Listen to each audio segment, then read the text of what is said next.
আপনি কোন নেতার পিছনে ঘুরতেছেন?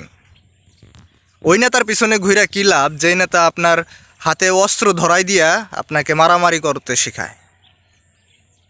ওইসব নেতার পিছনে ঘুরে কী লাভ? আপনি যেসব নেতার পিছনে ঘুরা ভালো কিছু শিখতে পারতেছেন না, আপনাকে ভালো কিছু দিক নির্দেশনা দিতেছে না, আপনাকে দিতেছে কি হাতে অস্ত্র, শিখাইতেছে যে অমুক রে মাইরে আসো।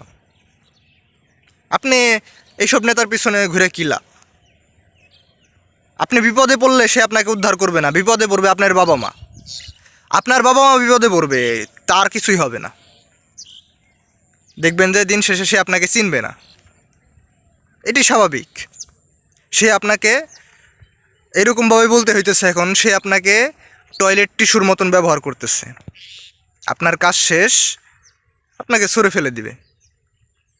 আমি কাউকে মেনশন করে কথা বলতেছি না, তবে আমি ওই সব নেতাদেরকে বলতেছি যারা এইসব কাজ করে, যারা এই কিশোর গ্যাং তৈরি করে, যারা যে বয়সে একটা ছেলের হাতে কলম থাকা দরকার সেই বয়সে তার হাতে অস্ত্র তুলে দেয়, তাকে ক্যাডার বানায়। আমি সেই সব নেতাদেরকে বলতেছি।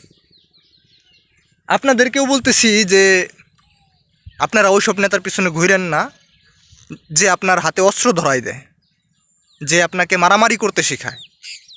দিন শেষে কিন্তু তার কিছুই হবে না, কিছুই হবে না, সে আপনাকে চিনবেও না। বিপদে পড়বেন আপনি, কষ্টে থাকবে আপনার ফ্যামিলি, এছাড়া আর কিছুই না। সে তার ফায়দা হাসিল করতেছে আপনার দিয়া, সে তার কাজ করতেছে আপনার দিয়া। আপনি মনে করতেছেন যে আমি অনেক বড় নেতা হয়ে গেছি, এসব কিছুই না। তাই আমি আবারও বলি, ওই সব নেতার পিছনে ঘুরেন না যে আপনাকে টয়লেট টিস্যুর মতন ব্যবহার করে।